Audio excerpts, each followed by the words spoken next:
अस्सलाम वालेकुम बेटे, कैसे हैं आप? ठीक ठाक हैं? उम्मीद और दुआ है कि आप सारे बच्चे जो है वो खैर खैरियत से होंगे और अपना जो स्टडी है उसको प्रॉपरली फोकस कर रहे होंगे, विच इज़ वेरी इंपॉर्टेंट।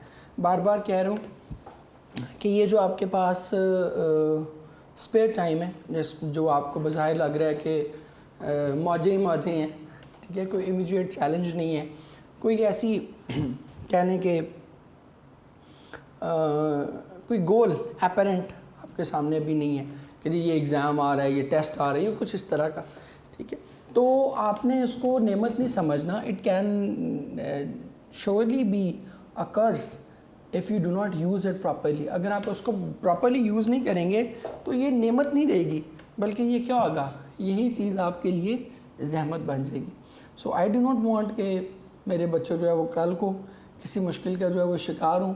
लिहाजा इन टाइम आप लोगों को इंटीमेट करता जा रहा हूँ कि आपने क्या करना है, बड़े ही फोकस्ड होके अभी से, जैसे नॉर्मली आपने यही समझना है कि हम अपनी रूटीन की तैयारी करें, क्योंकि जब अगले साल इंशाल्लाह एग्ज़ाम्स आएंगे तो वो अपने टाइम पे कंडक्ट होंगे, और अगर अपने टाइम पे वो कंडक्ट हुए तो इट डेफिनेटली मीन्स कि आपके पास तैयारी का फिर बहुत कम टाइम रह जाएगा अगर आपने इस वक्त को ज़ाया कर दिया। हम कॉमर्स कर रहे थे और उसमें हमने पहली दो उसके यूज़र्स कर लिए थे कि एक to separate a list of words, ठीक है, लिस्ट ऑफ थिंग्स, और दूसरा हमने क्या किया था, कोऑर्डिनेटिंग कंजंक्शन। फिर हम इसमें करते हैं to separate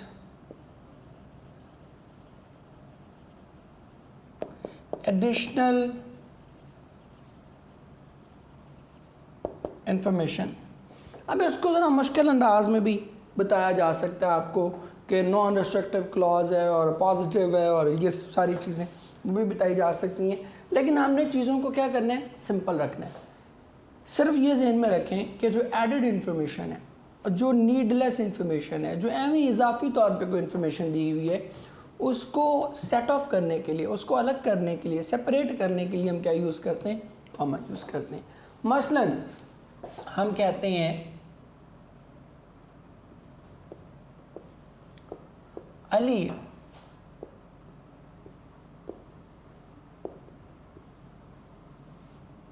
the boy who got first position is my brother. Kelly, अब इसमें असल बात क्या है, the real message is Ali is my brother. बस ये जो ऊपर आप कह रहे हैं the boy who got first position, ये क्या है, ये इसी अली के मुतालिक एडेड इन्फॉर्मेशन। सो इस एडिशनल इन्फॉर्मेशन को हमने क्या किया है, कॉमास लगा के सेपरेट कर दिया। मैं कहता हूँ सारा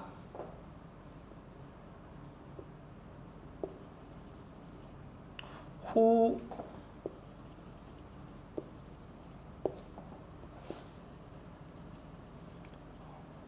won the scholarship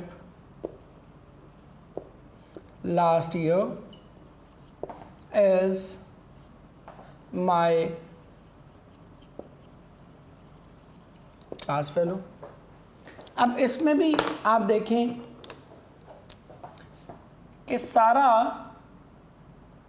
असल बात क्या है कि सारा is my class fellow, this is the real thing. बाकी ये जो इन्फॉर्मेशन है who one the scholarship last year, ये उसी सारा के मुतालिक क्या है, इजाफी इन्फॉर्मेशन है। अगर ये ना भी हो तो कोई जुमले पे कोई फ़र्क नहीं पड़ता।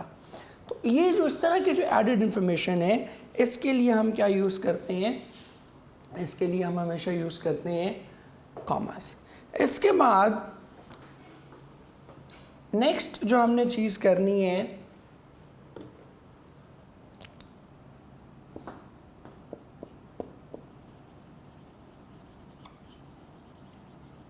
वो है इंट्रोडक्टरी फ्रेजेस, clauses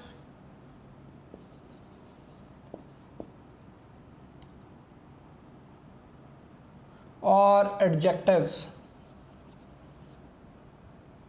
बल्कि एडजेक्टिव्स नहीं, एडवर्ब्स कर लें।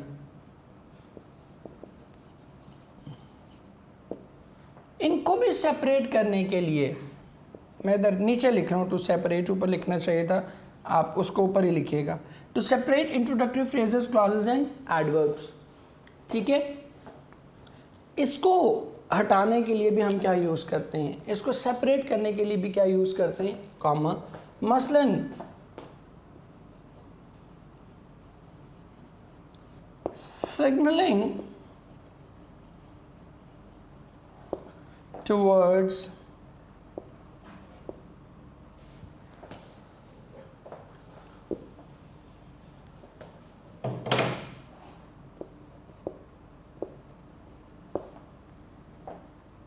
signaling to the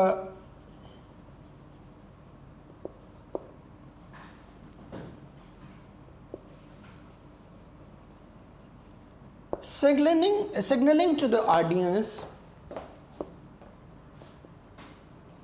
she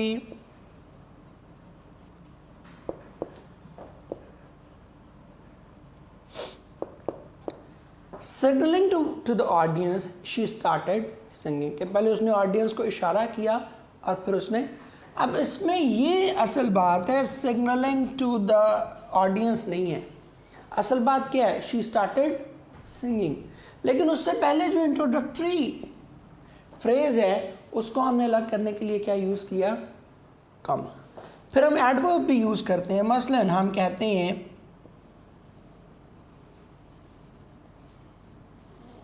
unfortunately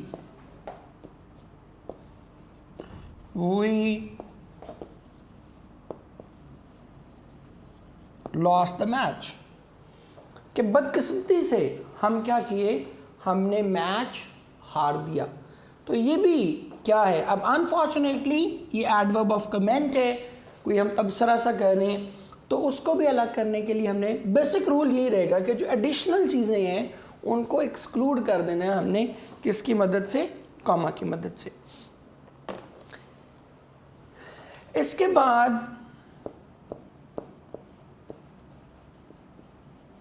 to separate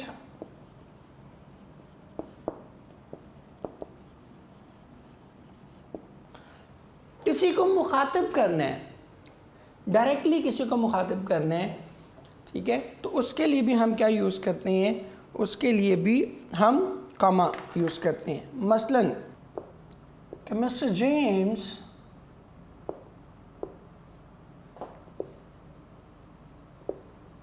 you were seen, Hubert के बारे में वो कहते हैं, मैंने वैसे ही नाम लिख दिया है, this morning to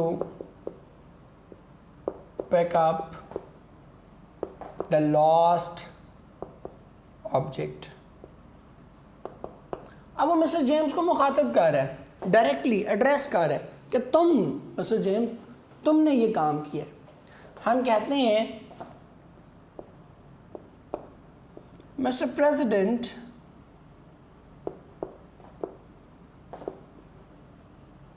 your policies are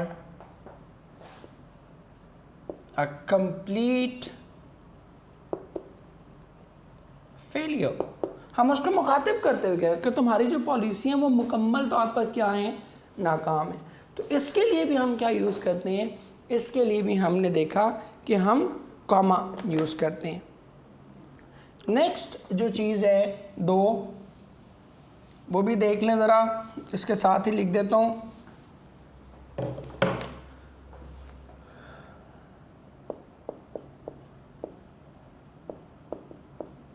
to separate direct and indirect speech, इसके लिए भी हम क्या यूज़ करते हैं, कॉमा यूज़ करते हैं। मसलन मैं कहता हूँ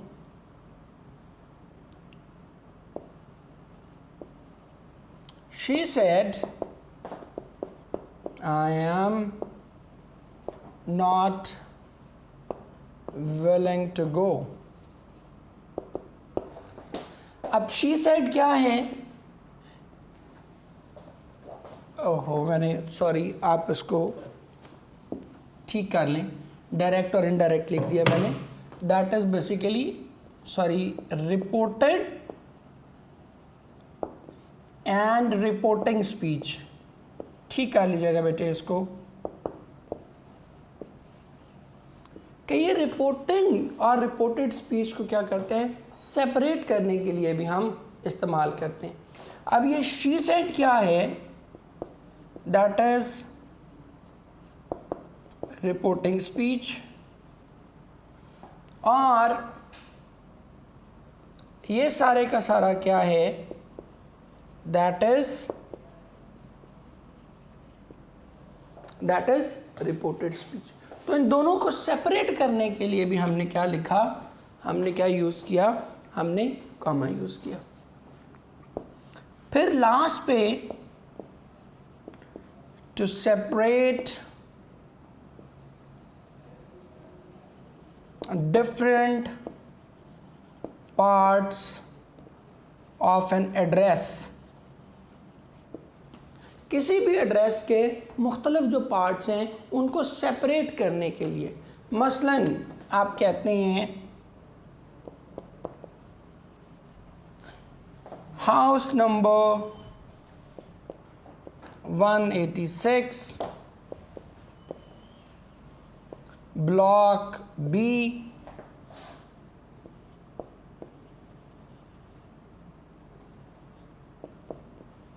जौहर टाउन,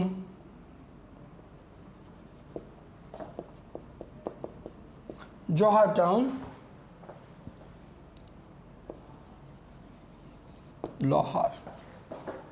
तो यहाँ पर आप बड़ा क्लियरली देख सकते हैं कि यहाँ भी और यहाँ भी, इधर नहीं सॉरी, इधर एंड हो रहा है चूँकि यहाँ हमने तीनों जगह क्या यूज़ किया है, हमने कॉमा यूज़ किया।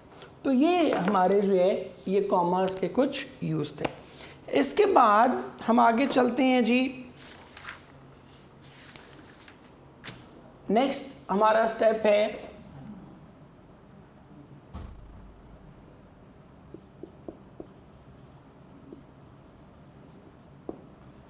Full stop.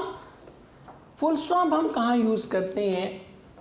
At the first place हम इसको यूज़ करते हैं at the end of a sentence, कि जब कोई सेंटेंस जो है ख़त्म हो रहा होता है तो हम क्या करते हैं, हम उसके एंड पे फुल स्टॉप यूज़ करते हैं। ठीक है, इसको पीरियड भी जो है वो कहा जाता है। इसके साथ हम क्वेश्चन मार्क को वो भी साथ हम ऐड कर लेंगे। और इसके लिए एक और शर्त भी लाजिम है कि ये जो सेंटेंस है जिसके साथ हम इसे यूज़ कर रहे हैं, ये क्या होना चाहिए? पॉजिटिव सेंटेंस होना, डेक्लरेटिव सेंटेंस होना चाहिए। इंटरोगेटिव या एक्सक्लेमेटरी सेंटेंस नहीं होना चाहिए। ठीक है, पॉजिटिव सेंटेंस होना चाहिए, कोई इत्तला जो है वो इसमें हमें देनी चाहिए। ठीक हो गया जी। इसके बाद नेक्स्ट जो हम इसको यूज़ करते हैं फुल स्टॉप को, वो हम यूज़ करते हैं after mister and Mrs. Mister और मिसेस के बाद भी जो है वो हम क्या यूज़ करते हैं? फुल स्टॉप यूज़ करते हैं। फिर और ये आपको बहुत ज़्यादा आता है, मिस्टर एंड मिसेस वाला जो फुल स्टॉप है बहुत ज़्यादा आता है। ड्यूरिंग या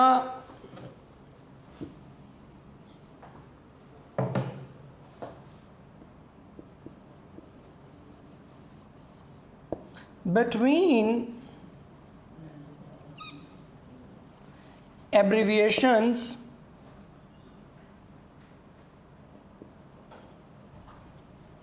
which consist of multiple words. उन एब्रीविएशंस के लिए भी हम इनको इस्तेमाल करते हैं जो मल्टीपल वर्ड्स पर मुश्तमिल होती हैं। तो ये तीनों जो हैं ये क्या हैं, ये फुल स्टॉप के यूजेस हैं। तो ये हमारे बचे हुए उसके फुल स्टॉप के। अब नेक्स्ट जो चीज़ हमने करनी है दैट इज़ इसी से रेलेवेंट है, दैट इज़ क्वेश्चन मार्क। कि क्वेश्चन मार्क जो है वो आप कहाँ यूज़ करेंगे? सबसे पहले आप यूज़ करेंगे उसको at the end of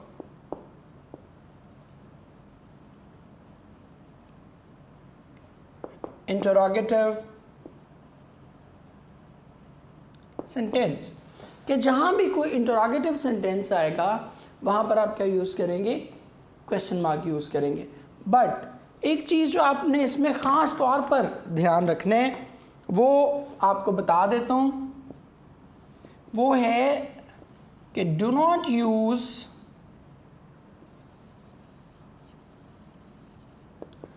question mark after indirect questions. Indirect questions के बाद जो है आपको क्वेश्चन मार्क जो है वो यूज़ करने की ज़रूरत नहीं है। अब इनडायरेक्ट क्वेश्चंस क्या होते हैं ये देख लें। सबसे पहले सिंपली स्पीकिंग इनडायरेक्ट क्वेश्चन वो होते हैं जहाँ पर क्वेश्चन एंड पे पूछा जा रहा होता है, मतलब मिड ऑफ द सेंटेंस पूछा जा रहा होता है, पहले कोई और बात की जा रही होती है। मसलन आप कहते हैं आई डू नॉट नो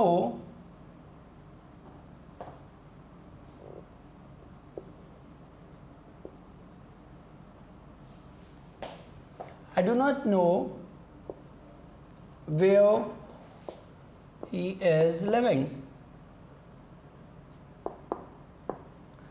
अब इसके एंड पे क्वेश्चन मार्क नहीं लगाएंगे। या हम कहते हैं I am not bothered by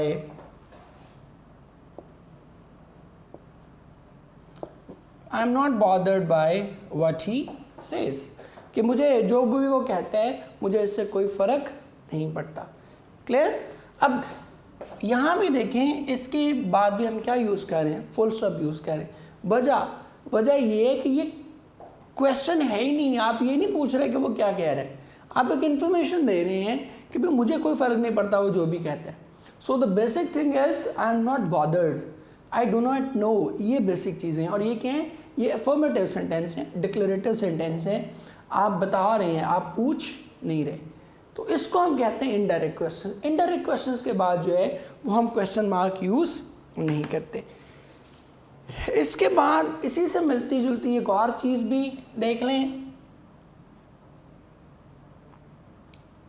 वो है जी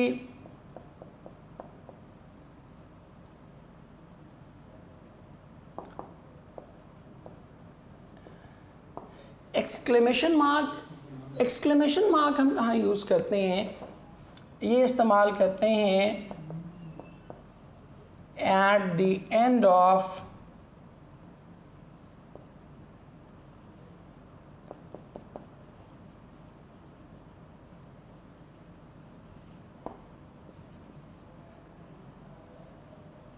सेंटेंसेस या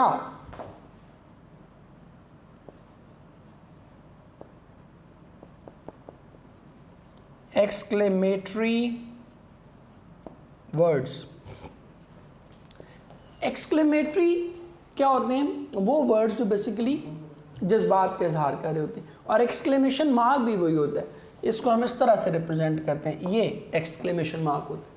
तो ऐसे वर्ड्स जो किसी न किसी जज्बे का इजहार करते हैं उसके लिए हम क्या यूज़ करते हैं? एक्सक्लेमेशन मार्क यूज़ करते हैं। मसलन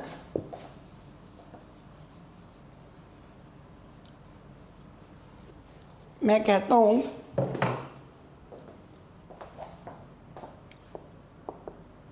alas we lost the match, कि अफसोस हम ये मैच हार गए। तो अलास के बाद मैंने क्या यूज़ किया, साइन ऑफ एक्सक्लेमेशन। मैं कहता हूँ ओ माय गॉड, इसके बाद भी क्या आएगा, साइन ऑफ एक्सक्लेमेशन। या मैं कहता हूँ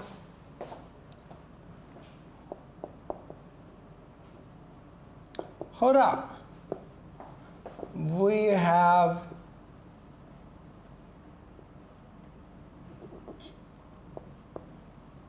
have achieved our goal, कि हमने क्या किया है, अपना मकसद जो है वो हासिल कर लिया।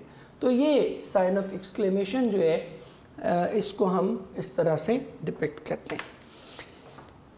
आगे चलते हैं बेटे। नेक्स्ट अगर आप देखते हैं तो नेक्स्ट हम कर रहे हैं जी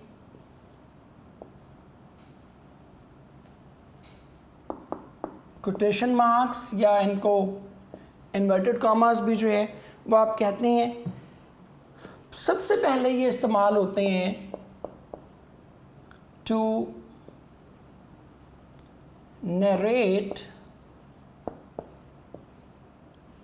the exact words of the speaker. किसी भी स्पीकर के जो एग्जैक्ट वर्ड्स हैं उनको नरेट करने के लिए। मसलन हम कहते हैं Ali said I am suffering from fever. उसके एग्जैक्ट वर्ड्स जो है उनको कोट करने के लिए हम क्या यूज़ करते हैं, हम इन्वर्टेड कॉमास जो है वो यूज़ करते हैं। इसके बाद कोई word to indicate the words used in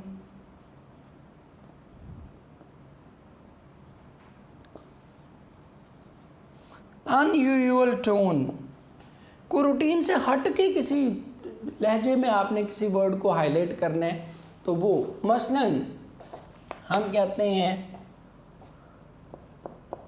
he is a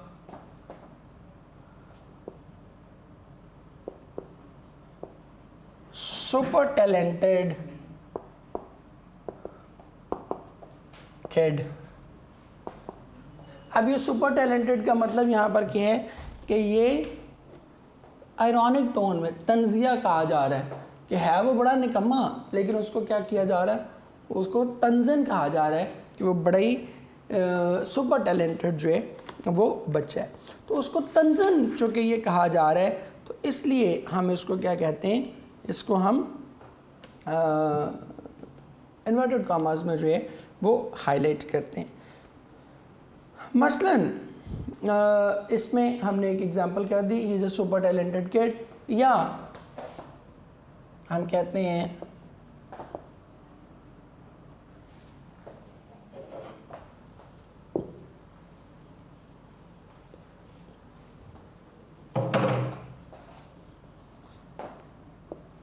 he is an active person। अब एक्टिव भी नेगेटिवली यहाँ पे यूज़ किया जा रहा है, जैसे हम कहते हैं बड़ा होशियार हो, ठीक है। तो एक्टिव यहाँ पर क्या यूज़ किया जा रहा है, इन्वर्टेड कॉमा शो कर रहे कि ये क्या है, ये डिफरेंट टोन में जो है वो इस्तेमाल किया जा रहा है। इसके बाद नेक्स्ट जो चीज़ हम इसमें इस्तेमाल करते हैं वो टाइटल्स।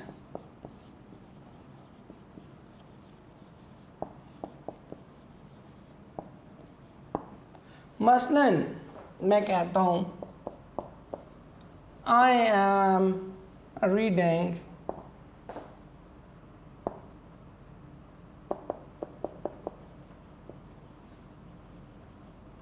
फॉर होम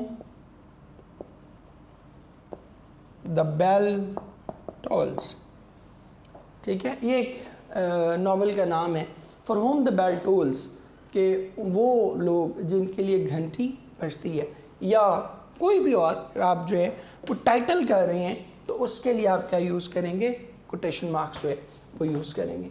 अब एक इसमें आप कहते हैं रिपोर्टेड स्पीच, तो रिपोर्टेड स्पीच का हमने कर लिया। रिपोर्टेड स्पीच भी क्या होती है, these are the exact words of the speaker, इसलिए हम उसको अलग से रिपोर्टेड स्पीच को अलग से हम यहाँ पर काउंट नहीं कर रहे।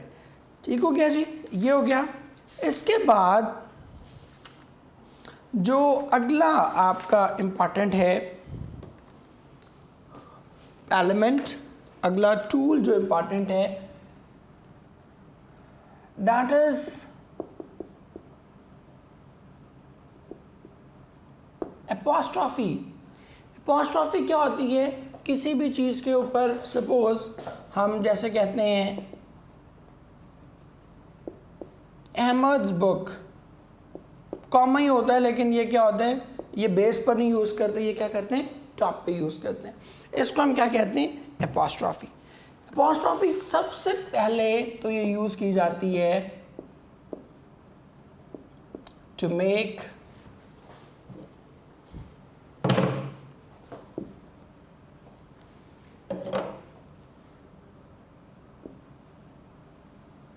टू शो पोजेशन, किसी की मलकियत जताने के लिए। जैसे हमने ये कहा अहमद्स बुक, हम कहते हैं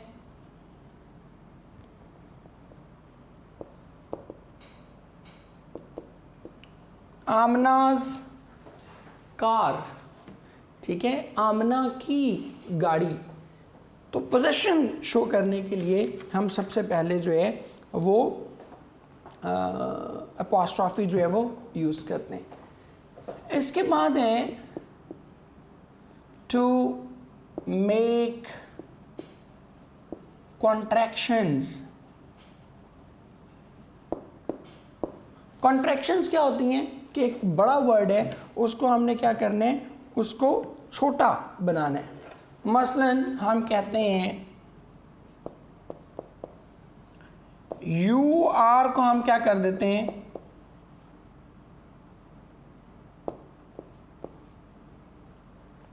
हम कर देते हैं your. In the same way do not को हम क्या कर देते हैं, डू नॉट को हम कर देते हैं डोंट। ठीक है जी, तो इसको जो है, ये जो कॉन्ट्रैक्शंस हैं, इनके लिए भी हम क्या यूज़ करते हैं, इनके लिए भी हम अपॉस्ट्रॉफी जो है वो यूज़ करते हैं। अच्छा जी, अगली जो इसकी यूजेज है वो हम इस्तेमाल करते हैं, जो प्लूरल है ना लेटर्स के, टू मेक प्लूरल ऑफ। ये आपके टेक्स्ट में कहीं नहीं है, लेकिन आपको पता होना चाहिए। स्मॉल लेटर्स जो हैं उनके प्लूरल्स बनाने के लिए, मसलन हम कहते हैं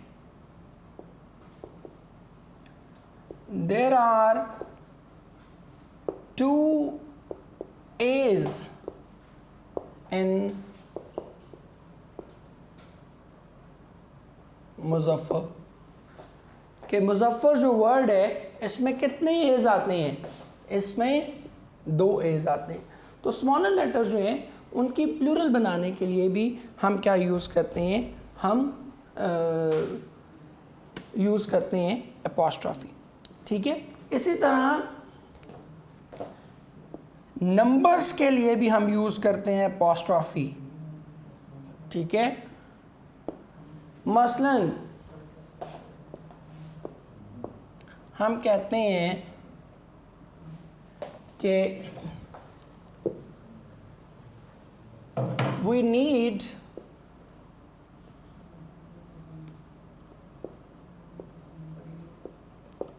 to add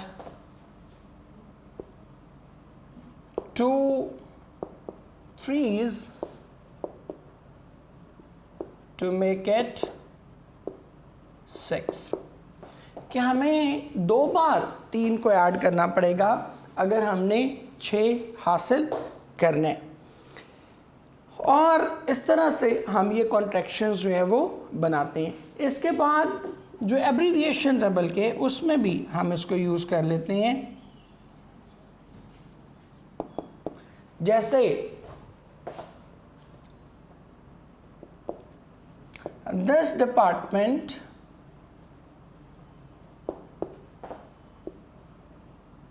has 2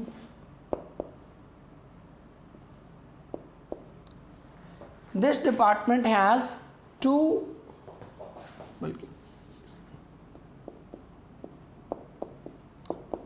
PhDs, कि इसके बाद ये एब्रीविएशन है PhD, तो इसको हमने क्या किया है, इसको भी हमने मल्टीप्लाई, इसको प्लूरल इसका जो है वो फॉर्मुलेट कर लिया। तो ये हमारी ये अपॉस्ट्रॉफी थी और आज के लेक्चर में जो है हम इसको यहीं वाइंड अप कर रहे हैं। कल आपके जो रिमेनिंग थोड़े से रह गए हैं पंक्चुएशन के टॉपिक्स वो हम करेंगे और इसके साथ फिर कल इंशाल्लाह अल्लाह की मेहरबानी से हम इस अपने टॉपिक को क्या करेंगे, वाइंड अप करेंगे। लास्ट पे जाने से पहले जो बार बार आपको बात कहता हूँ,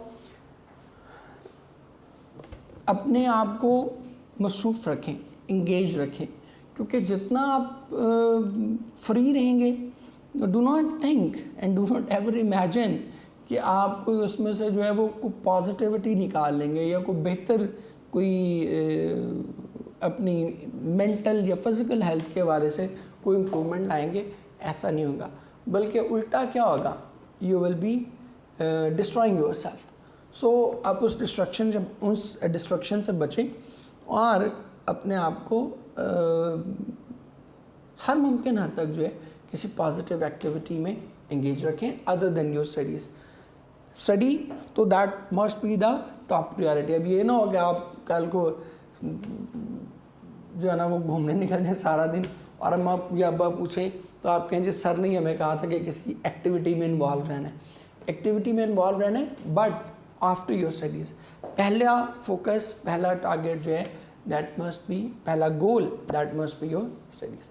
ठीक है बेटे, इसके साथ ही हम आज के इस लेक्चर को वाइंड अप करते हैं। कल आप सब बच्चों से मुलाकात होगी। टिल देन बहुत सी दुआएं आप बच्चों के लिए, जीते रहें।